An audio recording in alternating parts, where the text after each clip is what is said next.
Oh, moi béni. Je me pose tant de questions me concernant, car je ne me retrouve plus. Moi qui ai te reconnu autrefois comme une fille d'épée, comme un frère offensé, et massacré, menacé.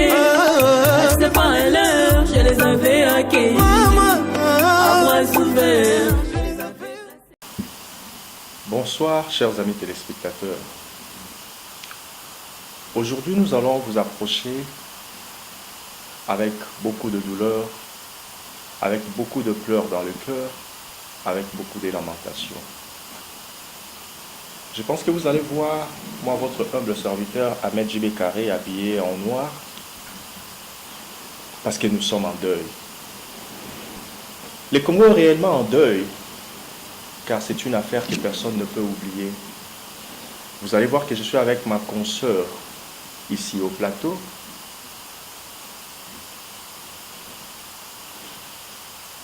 Parce que ça nous dépasse.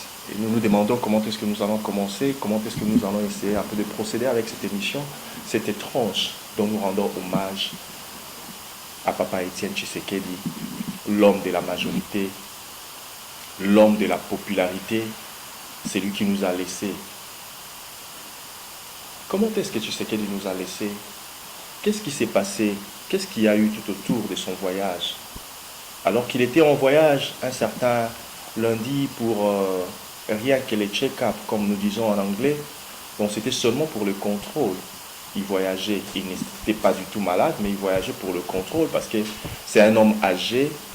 C'est un homme qui a été malade pendant un certain temps et puis il était toujours au contrôle du médecin.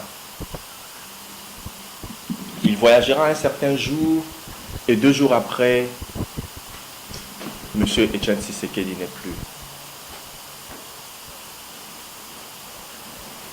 Parmi les gens qui ont essayé un peu d'intervenir, chers amis téléspectateurs, une de ces petites filles a essayé un peu de nous lancer un message pour nous dire que nous voilà. Quand un vieux sage meurt en Afrique, nous ne pouvons pas pleurer, mais il faut célébrer. Et la personne d'Étienne Tshisekedi, c'est vraiment une personne à célébrer. Avant que nous n'entamions vraiment cette émission, cette étrange d'aujourd'hui, et avant que je n'introduise ou que je vous présente ma consoeur qui est avec moi sur le plateau, je vais vous proposer cette séquence et nous allons nous retrouver tout à l'heure. Merci. Voilà, c'est arrivé. En Afrique, lorsqu'un vieux sage meurt, on ne le pleure pas. On lui fait un kassala dans ma langue, appelé un poème honorifique. S'il vous plaît, stop it. Please. Arrêtons ces désordres qui se font maintenant à l'imiter. Pleurons ensemble cet homme avec honneur. Nous sommes attristés, oui. Quant à toi, papy, t'as toujours aimé que je fasse ça.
Adieu, papy. Tu me manqueras beaucoup. Oui, chers amis téléspectateurs, je pense que vous avez vu cette séquence que nous avions lancée, là où notre sœur chantait là-bas pour essayer un peu de rendre hommage à la personne d'Étienne Tshisekedi, qui est maintenant, que nous pouvons maintenant appeler défunt, parce qu'il nous a déjà laissé. Il est né Étienne Tshisekedi Wamulumba. Pourquoi Wamulumba? Parce que c'est comme on dit, donc les Arabes disent, voilà, bin. Donc le bin là, que les Arabes disent, c'est ce que le Balouba disent Wa, pour dire que non, voilà, Étienne Tshisekedi était le fils, ou bien le fruit de Mulumba, parce que son père s'appelait bel et bien Mulumba. Il est né un certain 14 décembre 1932 à Kabeyaka Mwanga. Ça peut faire rire certains parce que Kabeyaka Mwanga, comment le cola moi, comme Moro Bosso, Lingolo Bakeno, Bakbaouti, Pena Bakote, Moro Boye, au cas où on dit, ah, yo, ça m'a rappelé, Mouta Kabeyaka Mwanga, ils ont la rapenza, solo Kabeyaka Mwanga existe. Et c'est par là que Étienne Tshisekedi Wamulumba est né, et c'est bien dans la province du Kasaï oriental, à l'époque où le Congo était encore le Congo Kinshasa ou bien Congo belge. Il est mort à Bruxelles le 1er février 2017 et voilà comment nous commençons cette tranche d'aujourd'hui. Bonsoir ma soeur Calvi la Queen. Bonsoir Jacques, je vais parler. Bonsoir. Calvi la Queen, tomonio lelo olati Mboka. Or, biso toyebi na Mboka que non voilà pour na rolela. Muto aza une grande personnalité. Toyebi mingi tolatara noir, mais yo olati biso Mboka. Expliquez biso pourquoi olati Mboka. Oui, merci vraiment mon frère pour Yambinga. Merci tout d'abord pour inviter Ngai, au Pessinga Tona, vraiment pour nous partager nos fruits. Ce qui n'a pas couleur, vous allez couleur à drapeau na biso, et on a dit que la noir pour la Katozana Mawa. On a dit couleur pour la saké, Mboka na biso, RDC, et j'ai problème Tozana Mawa. Donc, nous, on a eu ça, Mawa, Mawa, tu as payé na Mboka na biso, RDC, on est au monde à vraiment, t'es mis au peu couleur au fond dans la saké, et concerner Mboka na biso Congo. Merci. Ok, merci à trop la Queen. Et au concerné Mboka na biso Congo, donc olati Mboka pour la relaxer que non, tous a vraiment Mboka ils ont un problème. Oui, chers amis téléspectateurs, Mboka ils ont vraiment un problème. Donc mawami ina kati ya motema komona batu baza kolela de partout. Et voilà que nous arrivons à quelque chose oyo parce que toujours partager kaka sur la liwa oyo comme les biso na kati ya Mboka. Senko et sali musala na yango. Et comme il a point moko boye critique, ça veut dire que donc comme il a le souka neti soukate. Papa Étienne Tshisekedi azaki juste donc azaki malade que non mutaza malade akimi po aza malade il n'était pas malade aké juste contrôle na Belgique. Quelques peu de jours après le Tshisekedi est mort alors que ministre ya hydrocarbures oyo qui ça Sami Badjibanga à Salaki Awa à l'écaki déjà na ba réseau na ba network qui a information pour la colobanabisi que nous voilà la personne qui est allée en Belgique ou bien à Bruxelles pour le contrôle ne va pas revenir. Au courrier bisabiso ni là-dessus. Donc, Tokolo Baboué, Makambo et puis confusion. Quant à lui, éviter ceux qui vraiment n'amboka et le niveau katele biso éviter et le connaît et pour ça qui est à l'obalikambo oh ce qui était zarake papa na biso Etienne si c'est que dit akenda kwa mulumba azonga katate azaka kuna mabaki bona le baki na bino nini azonte akangami kaka kuna mesko mutu akufi pourquoi et pour ça qui est à l'obabo ya makamoko et comme procédé moko milai bamso na ba biso bifo balandela ye pourquoi le baki bon c'est qu'il y a quelque chose peut-être qui caché mutu akopanda ta bakali comme la sentiment puisque ce mutu que ce qui azongi bo atali boko na ngabokata donc au moins que mutu ma sur na information moko apesa qui est ekokisami. Donc, Willy Mouchiki et Sika Ozakuna, Congo International, en direct de l'Afrique du Sud à Durban, on a vraiment la problème. Donc, tu as peu qu'on a des Eliezer. Qu'on appelle la Kinshasa, ou alors Barabiso Tokomi Wapi, il n'y a pas toute question sur la même chose pour nous voilà, Basalaye, Nini. Bah, Congolais Bino, au Bosota la Biso, voilà, Bokolanda Biso, na Congo International, na YouTube, Bokolanda Biso, na DVD, pas il a Bino, na Banda, Biscan, besoin na Potopé, en Afrique du Sud, et puis na Bino, au Bokolanda Biso, na Facebook, na Biso, parce que même Kuna, toujours Congo International, de retirer la Bino, par image, OYOP, par information, tout ça, la écrite, pour la Colacsa Bino, un peu ma Cambouignon, son dernier pour la Kona Mboka, beaucoup, mais la Biso, tout ça la nini na Willy Mouchiki oyo juste kaka donc moi période ya mokuse oyo donc ça dit bango ceux qui donc moi donc musala o ba pesi bango oyo ba ko sala même pas to éviter juste ceux qui peut bana ko sala et puis c'est bango ba vertige comme on a que donc voilà gouvernement la bango peut il faut écouer alors aller ka pour alo ba que donc voilà mutu oyo akei boye nenga so kendi boye arozonga lisute ceux qui a zo ba katata liboko donc c'est à dire il était sûr et certain na ilo ka zo il était sûr et certain donc ayebaki quelque chose la mort de Etienne Tshisekedi ezana bazolo bala que non bala brusquer liwana ye quand il a pris yo ki penza nini na masolo nyonso et ba msusu balobi que non akwakene ka kolobaka pona koloba peut-être amonaki que papa sa komaki mukolo miso ba pese raison tant ndako kende azokita na passeport tambola balena ko simbe kwa telema et tout abi que ye bato komona ka vie ya santé ya papa tamso ba kan lokwa kana sentiment ba msusu balobi que pourquoi bazolo bake ya eloko moko ya louche na kati parce que bamoni que papa sa kolaki et tout parce que bon à sa kolaki mais quand même à Québec tant comment qui va salir contrôle docteur abaki que azali na bien babika moi bill moko esalaki moi na likolo babaki nous allons crafter et puis hein tala quand des bon kaka boyimbala mo que bon papa a couché vraiment bien. Donc, chers amis téléspectateurs, nous trouvons vraiment qu'il y a un petit ça ne va pas là-dessus. Alors, nous allons aussi essayer un peu de faire. Nous avons aussi ceux qu'on appelle les journalistes d'investigation. Ils sont presque partout. Ils sont au Canada et surtout Voice of Congo, Kuna na Canada. Tu dis que bon, la ramacasse c'est une investigation. Tu dis que papa n'a vu sur une banda. Il pose la ramacasse une investigation parce que au Sala déjà na CIA. Alors, nous avons besoin de vous pour que vous ayez la vision d'investigation vraiment approfondie pour que tu aies un peu qu'est-ce qui ne va pas et l'okonini est créé l'Iwa il y a été Tshisekedi. Est-ce que réellement qui est dès que tu viens au Congo to akufi na eka na liwa naturel parce que comment il peut mukolo donc ton loto que de tozonga vu akufi na 84 ans donc na 84 ans papa Mandela kufa na ajni Mandela kufa na 94 ans Mandela kufa na 94 ans c'est que papa zalaki nan donc papa azaki non mais kotobo ça n'a pété Calvi la Queen au lieu que biso pe na Congo biso ba congolais d'habitude à part biso en Afrique du Sud on a ba maître ba nini pour la musala qui banque ça fait sécurité et tout consort ba ça la ba sport mais na Congo to mais ça la ko ça la sport mon colomo te toyoka que non vieux Tshisekedi abandé ko kende ata na cercle Elaïs kuna pour na akende ko ça la sport donc peut-être parce que na 84 ans pour na muto à ça la sport et ça est belé hein et ça peut belé.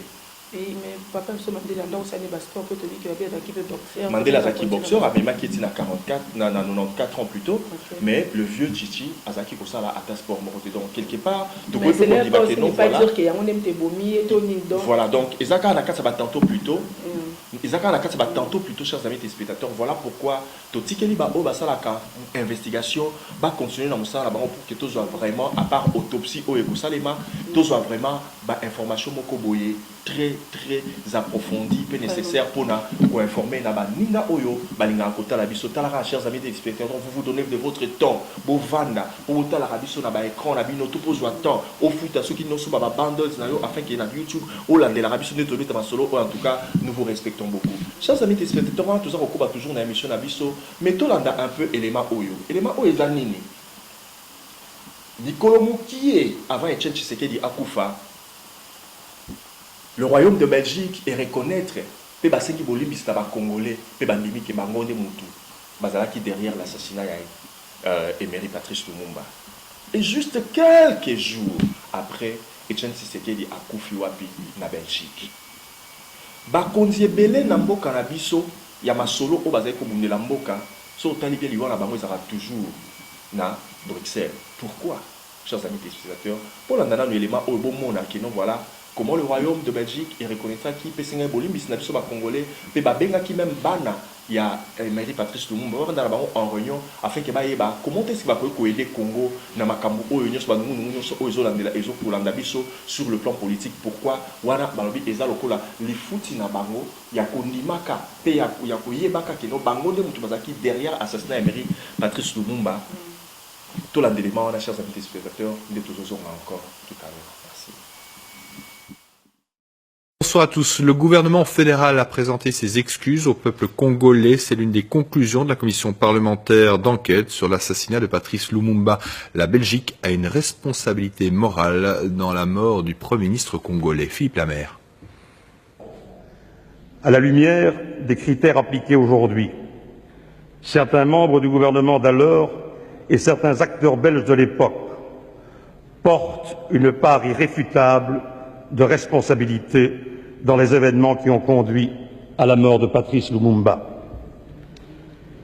Le gouvernement estime dès lors qu'il est indiqué et convenable de présenter à la famille de Patrice Lumumba et aux familles de M. Mpolo et Okito et au peuple congolais ses profonds et sincères regrets et ses excuses.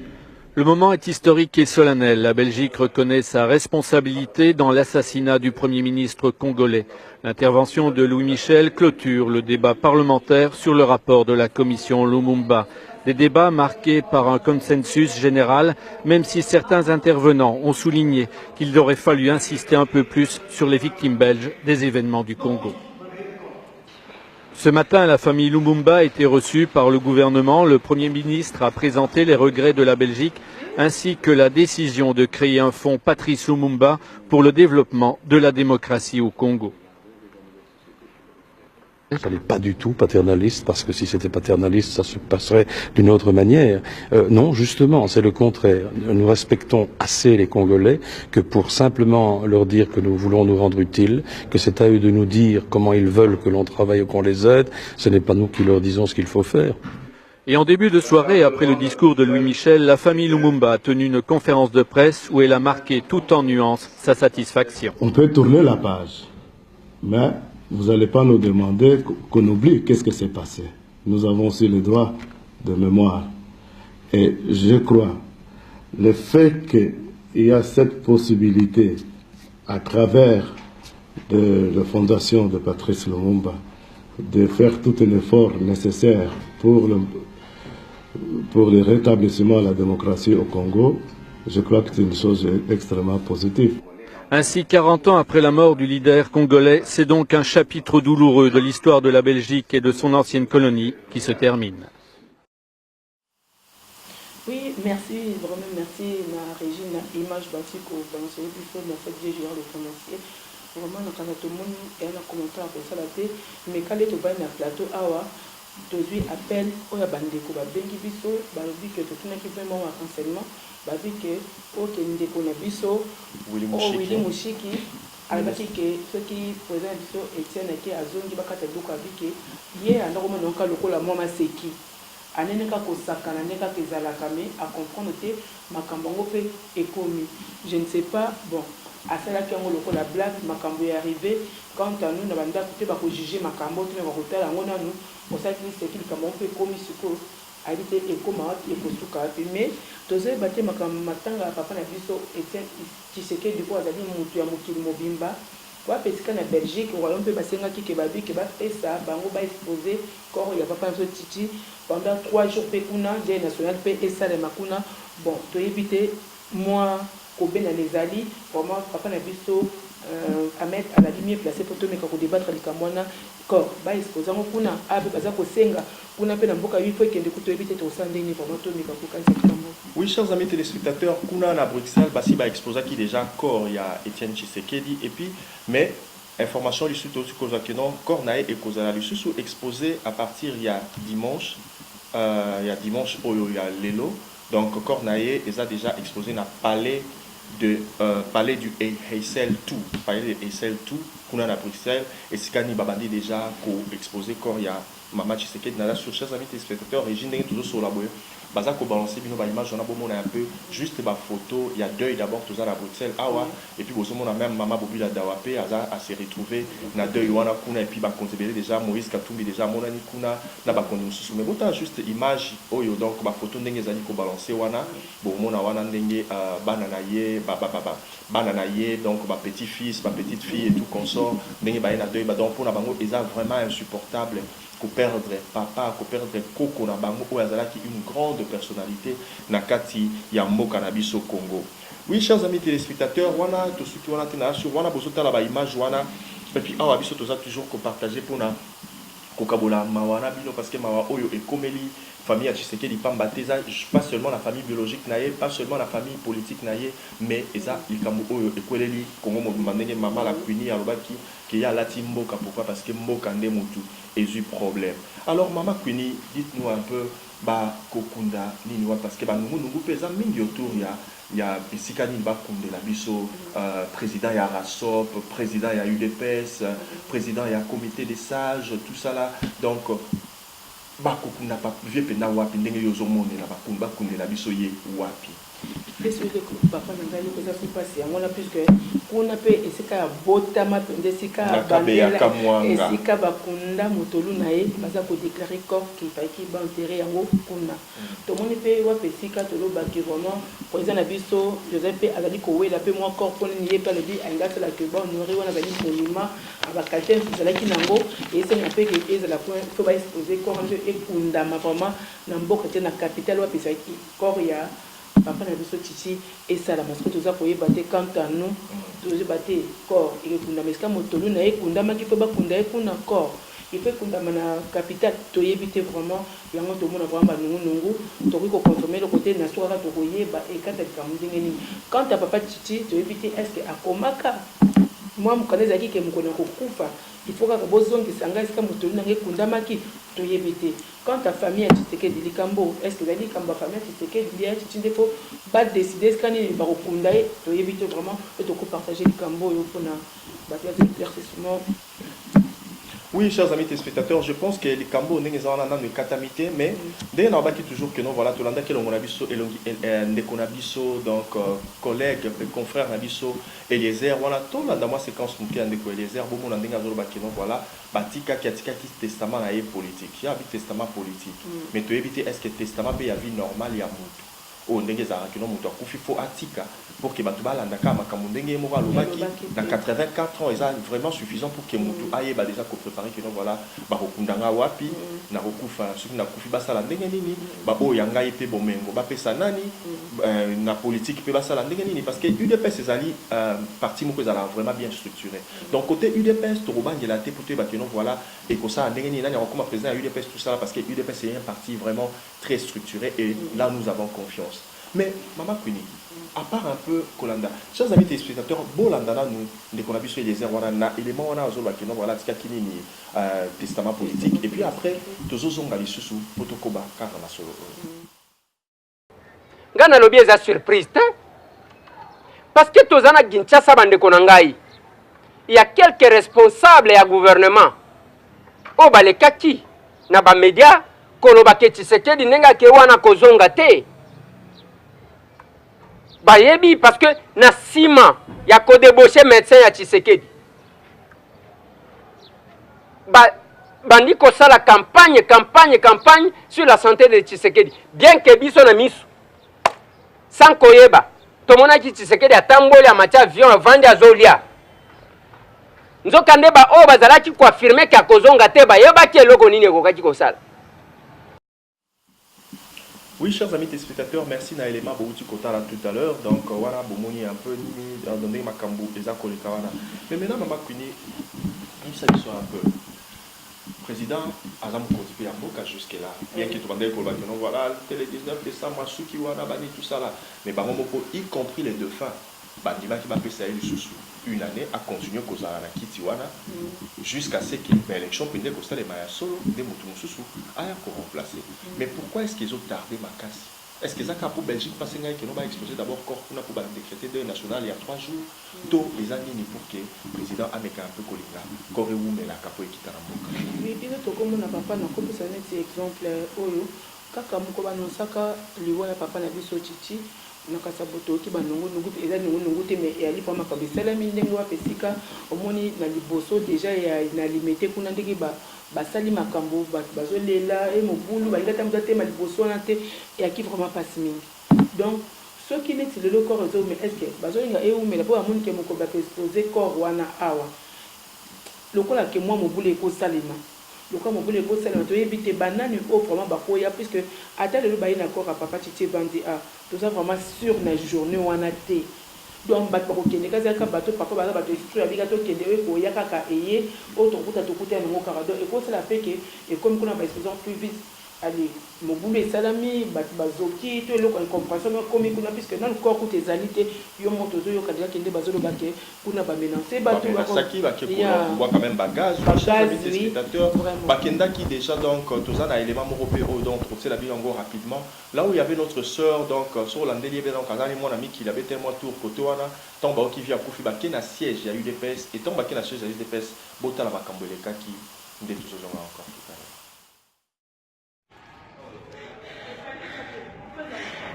Mova, Henri Mova, bazokaze biso na IDPS, bazotika biso to kufa. Henri Mova, on est en train de nous gazer. On est en train de nous gazer vraiment, tout ça va la bateau. À tous les Belges qui me suivent, je suis à l'IDPS, on nous a gazés ici, les gens sont en train de suffoquer. Ça ne va pas, la police est en train de nous tuer. Nous sommes à l'UDPS, on est en train de nous tuer, mon Dieu. J'ai des enfants. Maman a coupé. J'ai des enfants, mon Dieu, j'ai des enfants. J'ai des enfants, vous voulez nous tuer dans votre pays. Je veux mettre que tout le monde puisse voir ce qui se passe en RDC. Maman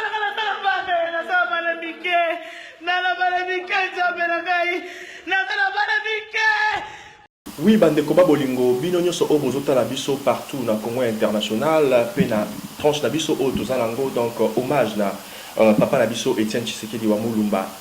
Donc toza toujours kokoba. Alors awa pe toza nani ni banungu nungu awa. Côté UDPS toba que non UDPS ça est déjà structuré, on saura qu'est-ce qui va se passer.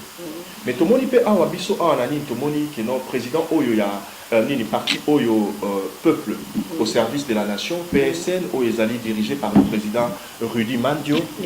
Bauti ko basala qui publication ba que non voilà bango bazo suggérer que président ya nani donc baba remplacer Moïse Katumbi le ko la président ya Rassop. Pourquoi Moïse Katumbi le ko la président ya Rassop?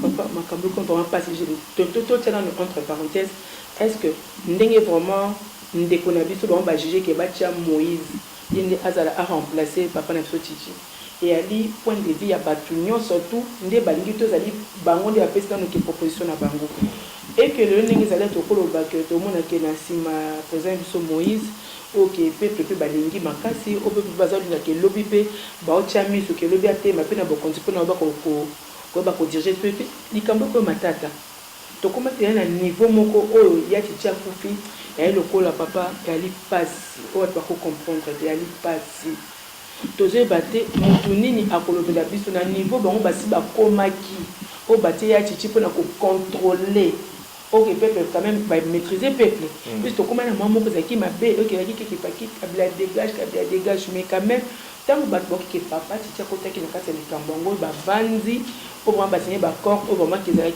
accepté et bato basaki quand ça peut tout le monde pas batia qui m'a commencé bon lelo papa titi n'est plus ce que ba corps en ce moment basala qui m'a commencé au moment ba lobela qui peuple bazonga les sous de ba baki que Kabila dégage tout. Bati kaka na niveau auto comme la titi puisque papa titi azalité puisque mon tout kaka au plateau de confiance et kakaï.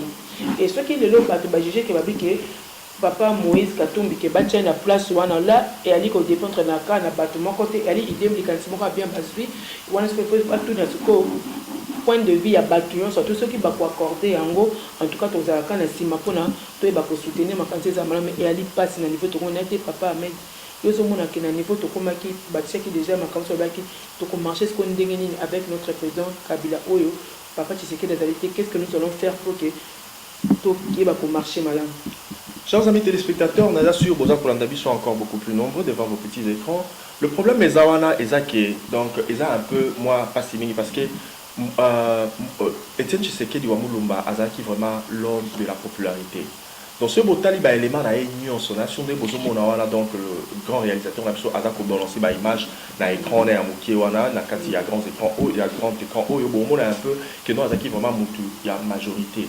Donc ce moment que non à quel stade oh yo peut perdre points ton disant zenga que non faut pas sauver la batu batu moi basa ki alo se kota na ndako mutaye na que non que ce na uti na marche kuna banita on a ozonga moi ça ki alo se moi ça ki fufu ezali hein donc à qui un niveau qui ne marche mais papa Tshisekedi ezalaka na mot d'ordre alobaka mokaka te lobi tozana marche kuna banini tout ça tozana meeting na nini au monde que non stade plein na sur bozo mona ngwana bino mo chers amis téléspectateurs na ba image mais alors que remplacement d'ailleurs et tout ça là un peu problème mais ba nungu eza mo makasi mingi wana tout tikozwa nini donc information monsieur que non Martin Fayulu a hôtel koloba que non voilà pour na ko doser ba tension azo senga na majorité présidentielle azo senga na batu mususu donc ba yoka likambo donc avant ba kunda vieux ba tia que non ba reconnaître donc poste ya premier ministre ba pesa yango et pas ya moi na ya vieux na yebité koto pe la mère menda lobby que non voilà bango ba ba profiter na liwa ya vieux pour que ba ya le susu kokoti ça ba option mususu na kati ya makambo yango o ba bandaki déjà kotambola na yango ba lobby que non voilà pour na bango la mère menda lobby que non voilà amoni yango trop tôt pour que Martin Fayulu a mais quand même qu'on suggérer et loko wana amoni yango trop tôt donc na mboka na biso ya la soki mutu akufi faut pas qu'il n'ait non kokunda mutu donc makambo juste bondé pour ça la bossa bo stopper yango ba kunda mutu pour que na sima na monde ba zongi la traiter ba affaire alors na éviter yo la kwidi ndenge bato baza kotala biso kuna yo point de vue na yo eza nini bien na mec ndeka balobaka to misa ko bakeli mafuta ta babala ka ntango eza na mutu donc makambo Kongo za kaka mbala moko makampesa bien asatiki biso tozali na mawa monument na biso ce qui pona nga vraiment mafuta ta babala ka ntango eza na mutu mbala momba mutu zo kende makampe ke non ka normal donc na ko ba kabongo merci.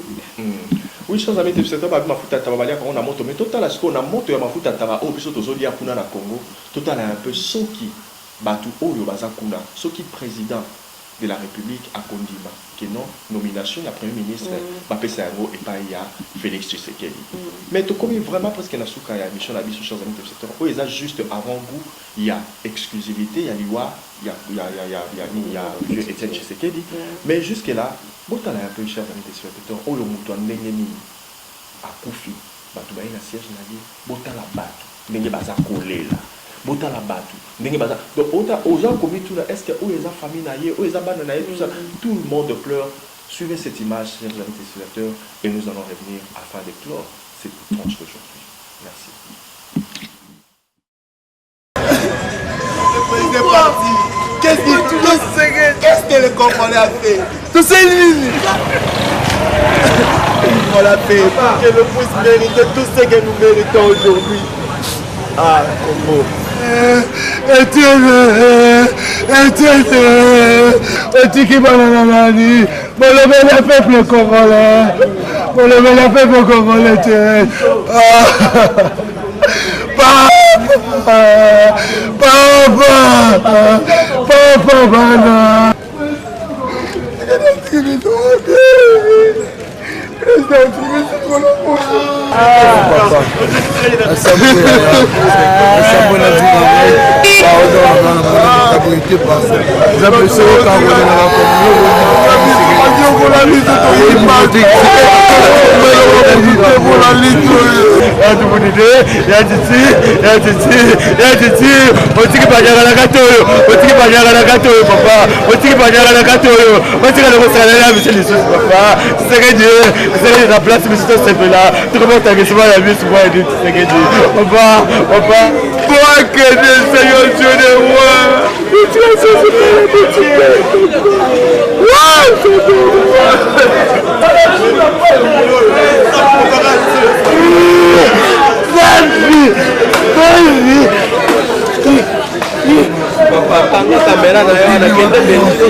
Oui, chers amis téléspectateurs, Bino ba oyo surtout bozo kolanda biso na hommage ya Etienne Tshisekedi awa na Durban na kati ya plateau na biso ya Congo International. Tokomi un peu wana na suka ya tranche na biso oyo ya lelo. Donc Kemali lokuna na Cape Town, Luison Ombata moninga ya Bobo News International na pesi bino ya bino yango wana pe Loulou le Burundais, tu es barakututé Loulou le Burundais mais toujours dans le milieu congolais. Donc voilà un peu chers amis téléspectateurs, on est toujours comme un peu na suka na solo na biso ya lelo. Avant de clôturer, tu as vraiment dit que balobi que papa Tchinde avec papa vraiment oyo ba combattre na biso ba simbaki. Pour la batu misusu, tu peux sim bot na ba combattre na biso ya ya jobo a na diba partout na poto na mikila poto. Bambo tamé sur les alliés, babi ingeta toujours vraiment tous alliés ensemble. Babi que combat et koufi parce que muta simbaki masula combat. Oh, match qui m'a dit mon akati na bango ne plus. Tout le besoin du cambo oyo combat ezali pour la bande de Landa. Voilà donc Mama Kuni donc au moni na mboka na biso toza ba africain. Donc aux africains et ils le romo boy donc ils na kati ya makila donc et ko kolongwa jamais. Yango au mona ba vanyo surtout ba Thomas Sankara bazala ki nango ba Tshisekedi ba Lumu bazala ki nango et ko incarner yango pas ba Tshisekedi pas ya ba Tshisekedi au Kendepe koto sur mona ki kuna na Gambie et yinda ki mabe mais peuple la télévision lobi ki donc moto aleka ki na ba urne faut ka ya sani a deuxième sur na mboka ndio toka kuna donc mukonzi oyo yaya Akimi Asaini na kei même na 2 milliards de dollars bani chers amis téléspectateurs. Donc on va wana donc il y a combattant donc c'est-à-dire dans le bakino biso en Afrique ça rassure muta kufi yenda kufi mais idéologie na ye et ko ça nini ekotika toujours oh ah na mboko donc comme to ba anglais to benga legacy the legacy of Etienne Tshisekedi will remain et puis ba to ba ça nini ba continuer la même legacy wana pour que un jour combat au résultat na yango et ça nini et ça a toujours récolté mais cause à la récolte les chers amis téléspectateurs na bossa été na robi sabino pe les sous que non voilà babandai kobenga toujours ya Chichi Moïse. Alors so tali na histoire ya Moïse. Donc awasiko sur la mort ya Chichi ndeto kwa ko confirmer si réellement il était le véritable Moïse du Congo. Parce que so tali histoire ya Moïse on mona que non Moïse asaki nini akufaki akotaki batukana ta mona ki pe kanate. Donc il y a Chichipe makambo comme na suka pour que to récolter fruit ya bitumba oyo nyo surtout ba combattre ba monela rapasi o bande ko na biso ba catholique ba kufaka o bande ko belé ba ma martyr o ya ba donc ba président ya droit de l'homme ba kufela o ba Arma Tungulu ba kufela o yo ba bukechu pour ba bundela ba biso kuna na poto o yo pe koto pe ba tumbia ke ba ignoraka combat ya honorer mbanda ngai na reconnaître ka toujours pe même que non le président comment honorer mbanda toujours azara toujours pour na paysan bango so baza ko bunda pona mboka ne na loba toujours que non voilà na kati ya bitumba ya mboka ezara na ba front ebele parce que tant que vous avez l'ennemi de la nation et c'est que nous vous attaquer na front moko foko la attaquer na ba front ebele donc mutu na mutu azako bunda na ba kwena ye donc ba combattre bazo bunda côté na bango côté opé honorer banda azako bunda pour ebisa ba vérité parce que la vérité on a payé dans rapport que ça va ba stratégie alors côté opé donc voilà un peu ndenge makambo ya moza koleka donc il faut ce côté le confirmer na éviter ce pour lobani est-ce que ya Chichi a cause la vraiment le véritable Moïse pour que après liwana est-ce que to takana mama kwini yoko bisa biso ndete ko to kokende pour la clore émission moment donc le vili kambango na mo ko ndinga ko contredire amote quelle inspiration quelle sagesse ya mo babi dans batuna kinza batuna ki Salomon Bongina Pessoni Babi Salomon, Atlaki Bomingote, Atlaki Dogamote, vous avez fait ça la sagesse, un discernement, pour les barreaux diriger, comment tout ce que tu parles et tu dis, et tu vraiment la sagesse, ce qui nous a fait avec la révélation de quand même, Yunza m'a révélé, et Ali, comment bon, ce que tu es banani, ou à côté de ce que tu as, en boca, Yakana, donc nous avons mon corps, et va possibilité, nani, ou à continuer, ou esprit, à Moïse. Et dans la carte, on a dit papa Tchindingi, vraiment mon confrère Antikoloba, pour te côté dans Boka Kana, quand tu as combattant, on est toujours ensemble, vraiment, il est toujours qui m'est-ce que vous allez, le PC vraiment dans Roger Malila, on a Cape Town, pourquoi pas à présent Mike, à te présenter vraiment King Kester, à présent combattant Awa, Nadjobour, tout le monde peut combattre, M. Bazali Kuna, tout le monde va Pakafeli, tout le monde va Tebele, va fidèle, vraiment il est toujours, tout le monde ça va te voir là, vraiment Yakichi, Moukamumba, tu as dit Nassima, on relève la parole à l'addition.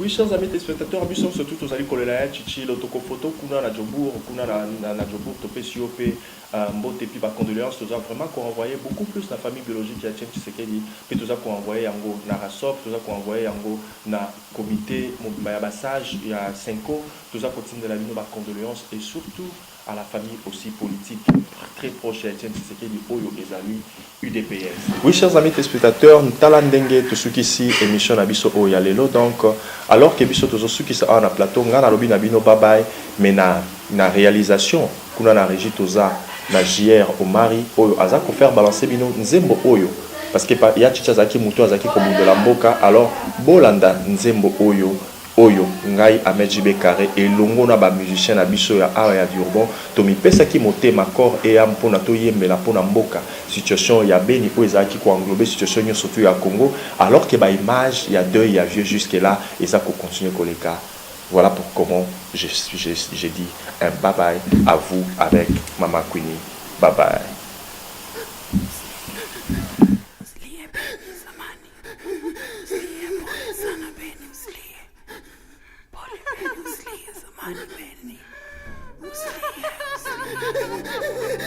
Oh, moi béni. Je me pose tant de questions me concernant, car je ne me retrouve plus.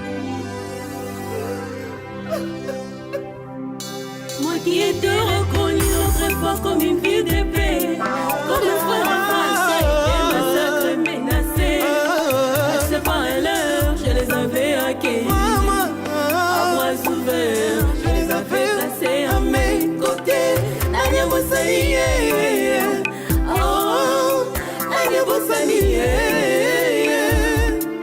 Aujourd'hui je suis maltraité, délaissé, abandonné par ce don. Je croyais de tout mon cœur qu'ils sont les miens.